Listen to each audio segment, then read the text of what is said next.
Oh, selamat pagi anak-anak. Berjumpa lagi kali ini kita di kegiatan belajar dari rumah bersama Ibu Guru Yuni. Nah, anak-anak masih di tema 4 keluargaku, namun kita akan berlanjut ke subtema 3 yaitu keluarga besarku. Oke, anak-anak untuk kemarin kita sudah belajar keluarga inti dan juga kegiatan anggota keluarga, maka dari itu kita akan lanjut ke materi subtema 3 keluarga besarku ya. Ayo tetap semangat dan sehat selalu anak-anak. Tujuan pembelajaran kita hari ini yaitu tidak lain adalah membahas materi esensial, materi yang penting-penting di subtema 3 ini. Bisa ambil buku tema 4 keluargaku, subtema 3 di halaman 87. Nah, di halaman 87 ini ada bacaan anak-anak. Sama seperti yang Bu Guru tayangkan di layar ini, bisa dicari dulu halaman 87 dan kita akan baca bersama-sama ya. Judulnya adalah ini yang merah, Keluarga Besarku. Sudah ketemu? Ayo anak-anak kita baca bersama. Aku memiliki keluarga besar. Ada kakek dan nenek, ada paman dan bibi, aku juga memiliki sepupu. Kakek adalah ayah dari ayah atau ibu kita. Nenek adalah ibu dari ayah atau ibu kita. Paman adalah saudara laki-laki ayah atau ibu kita. Bibi adalah saudara perempuan ayah atau ibu kita. Sepupu adalah anak paman atau bibi. Nah, anak-anak, ini cukup banyak ya kalimatnya, perlu dibaca pelan-pelan supaya lebih paham. Bu Guru akan bantu anak-anak sedikit demi sedikit ya. Kita mulai dulu anak-anak dari keluarga besar. Jadi keluarga besar itu intinya adalah keluarga yang meliputi selain keluarga inti juga ada kakek, ada nenek, ada paman, ada bibi dan juga ada sepupu. Kita mulai dulu dari yang paling tua anak-anak. Kita mulai di sini. Kakek. Kakek itu adalah ayah dari ayah atau ibu kita. Ini kakek. Jadi kakek ini ayahnya ibu dan ayahnya bapak. Ya.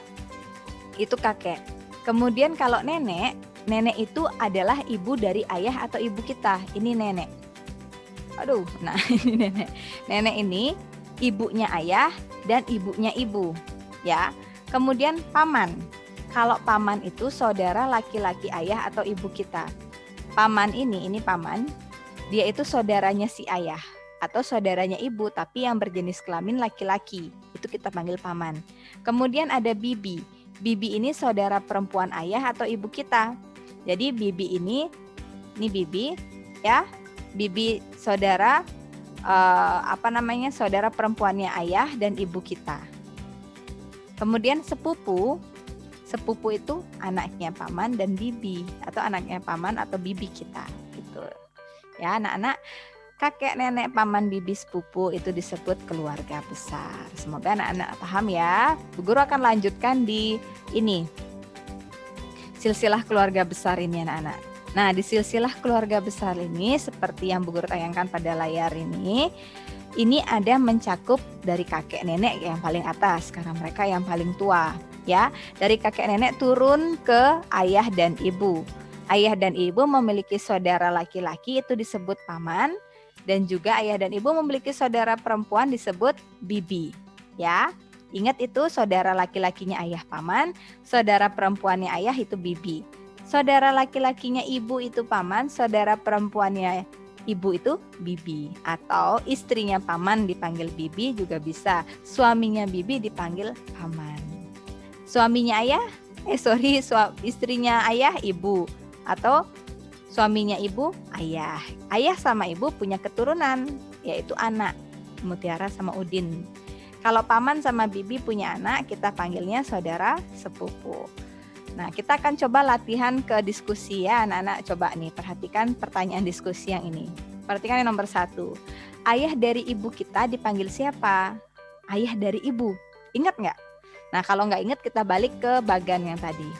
Ayah dari ibu, ini ibu, ayahnya ada di atasnya. Siapa yang ayahnya? Kakek atau nenek?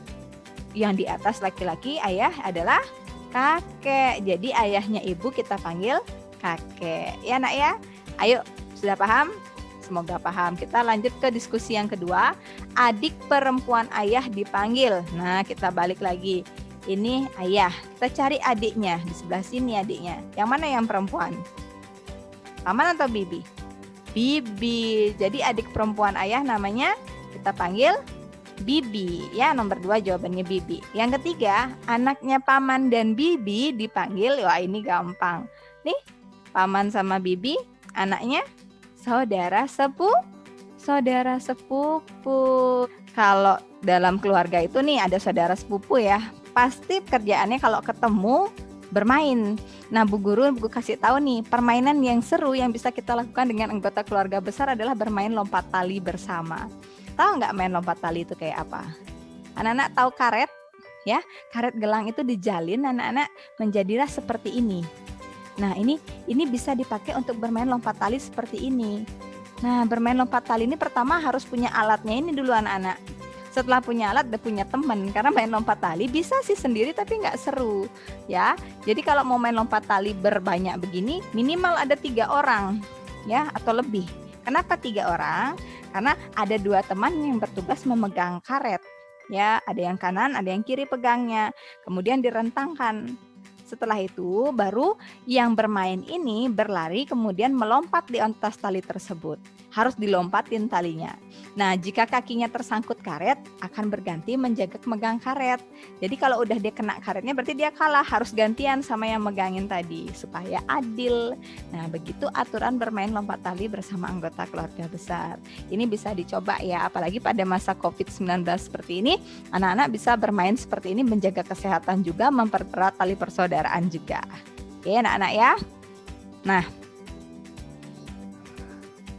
lanjut anak-anak, Bu Guru ingin bercerita sedikit. Di sini ada di buku anak-anak ya.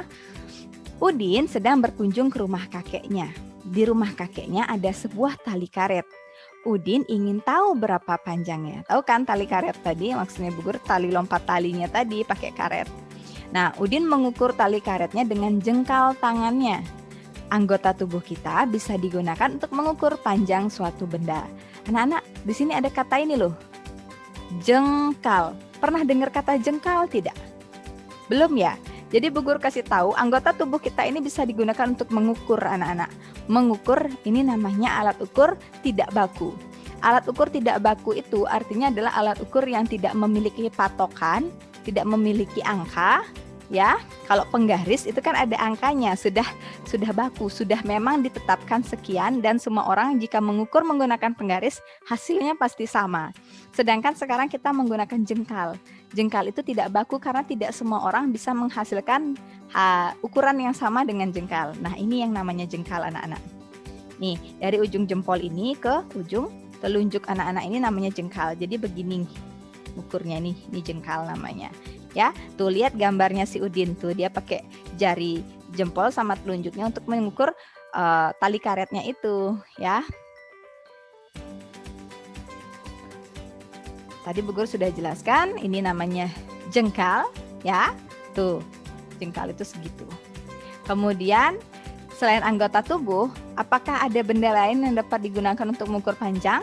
Tentunya ada anak-anak. Sebenarnya ada jengkal, kemudian juga ada hasta, ada depa. Nanti akan dijelaskan lebih lanjutnya itu di tema berikutnya. Sekarang Bu Guru jelaskan jengkal dulu dan juga alat ukur sederhana lainnya. Alat ukur sederhana yang bisa menggunakan benda-benda di sekitar kita anak-anak. Nah, pertama ini apa yang diukur? Bukan pulpennya, alat ukurnya di sini. Dia mengukur pulpen menggunakan itu yang ada di telunjuk sama jempolnya itu. Tahu nggak apa itu? Ya, itu batang korek api. Dengan menggunakan batang korek api, dia memiliki ukuran yang sama. Itu bisa dihitung. Tuing, tuing, tuing, tuing. Berapa kali itukah batang korek apinya sampai habis? Misalnya nih, Bu Guru mau ngukur buku tematik terpadunya anak-anak ya. Kalau pakai jengkal tadi, berarti begini cara ngukurnya. Nih, 1 jengkal, tweet.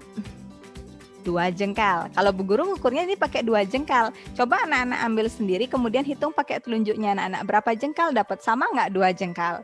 Kalau sama kasih tahu Bu Guru ya. Kalau beda juga kasih tahu Bu Guru. Sekarang kalau menggunakan korek api bisa juga. Tapi sayang Bu Guru nggak punya korek api nih. Boleh nggak Bu Guru pakai ini aja? Pakai stapler ya. Nah, ini juga bisa. Ini 1 stapler, 2 stapler, 3 stapler. Nah, kayak gitu ngukurnya. Jadi menggunakan satuan ukur tidak baku, menggunakan benda sederhana. Yang penting ukurnya konsisten atau tetap mengukurnya seperti itu. Ya. Selain korek api nih anak-anak juga kita bisa menggunakan ini. Apa ini ya? Ini krayon. Krayon itu digunakan untuk menggambar, tapi bisa juga kita jika ingin mengukurnya menggunakan patokan krayon itu sendiri. Bisa dipakai untuk mengukur anak-anak. Yang penting tetap makainya itu dalam mengukur sesuatu. Misalnya kayak buku ini tadi, kalau mau mengukur krayon pakai krayon yang merah aja di sini gitu. Jangan habis krayon merah dipakai krayon kuning. Siapa tahu krayon kuningnya sudah patah, itu dipakai tidak cocok ukurannya. Jadi yang penting tetap sama, yaitu namanya konsisten. Ya, berkaitan dengan krayon, anak-anak, Bu Guru akan singgung sedikit. Krayon itu adalah alat yang digunakan untuk menggambar. Kita bisa menggambar menggunakan krayon, menghasilkan warna sehingga gambar kita menjadi lebih cantik, ya, gitu. Jadi alat-alat menggambar ini bisa krayon, bisa pensil warna. Tentunya kita perlu buku gambar, perlu pensil dulu untuk menggambarnya juga, ya, penghapus dan lain sebagainya. Paham ya anak-anak tentang alat ukur tidak baku ini dan juga alat menggambarnya? Gampang sekali, nanti Bu Guru akan kasih video lanjutan ini tentang alat ukurnya yang khusus supaya anak-anak bisa mempelajarinya lebih dalam lagi ya. Oke. Kira-kira sekarang Bu Guru mau lanjut nih. Anak-anak bisa tidak kita membandingkan tinggi benda dengan alat ukur sederhana? Kalau alat ukur sederhana di sini Bu Guru mau kasih patokan dulu nih anak-anak. Patokannya itu maksudnya gini. Jadi alat ukurnya itu kita menggunakan deskripsi, kita menggunakan kata. Misalnya panjang, panjang itu lawannya pendek, ya. Kalau panjang itu ke samping anak-anak, pendek, panjang, pendek, ya. Kalau tinggi itu kita ke atas, tinggi lawannya rendah, tinggi, rendah, oke. Kalau besar lawannya kecil, besar, kecil. Oke, ini harus diingat ya. Panjang lawannya pendek, tinggi lawannya rendah, besar lawannya kecil. Oke, sekarang anak-anak perhatikan. Ayo kita amati keluarganya si Udin ini. Ya, anak-anak perhatikan ini. Ayah, ibu, Mutiara, Udin, sepeda, dan juga mobil-mobilan. Bu Guru punya pertanyaan yang kita akan mengukurnya dengan alat ukur sederhana berupa deskripsi kata ini. Oke, sip.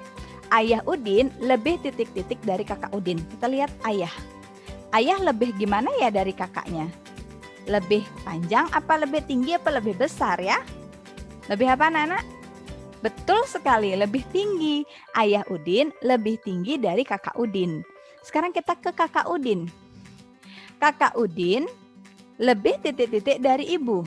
Lebih apa anak-anak? Kakaknya lebih apa? Lebih pendek, rendah, apa kecil? Karena ukurannya itu ke atas dan ke bawah, berarti harus jawabannya lebih rendah. Ya, kakak Udin lebih rendah dari ibu. Ukurannya lebih rendah. Lanjut lagi, Bu Guru punya soal nih lagi 3. Udin titik-titik di keluarga. Udin tuh gimana?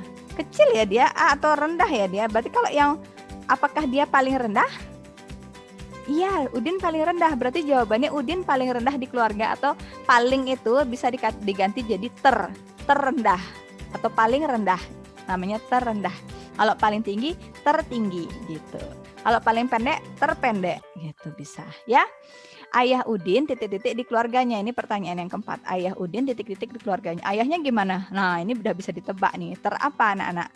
Tertinggi. Oke, satu lagi. Sepeda Udin titik-titik daripada mobil mainannya. Sepedanya gimana nih? Ini ke samping dia.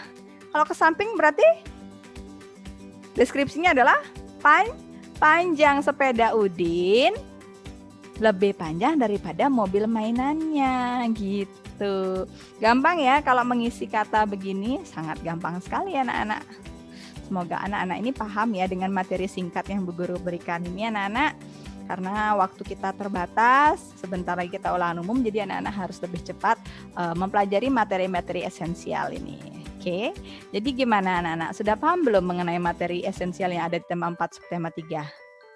Ya, semoga anak-anak paham ya. Nanti kalau belum paham, seperti biasa Bu Guru suruh simak ulang lagi, dan jika masih belum paham, diskusi di grup WA. Yuk sekarang uji pemahaman anak-anak melalui latihan soal LKPD yang biasa Bu Guru kirimkan. Kita latihan lagi hari ini ya.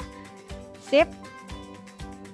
Sekian dulu anak-anak materi esensial tema 4 subtema 3 kita. Terima kasih sudah menyaksikan anak-anak. Sampai jumpa di lain kesempatan. Dah.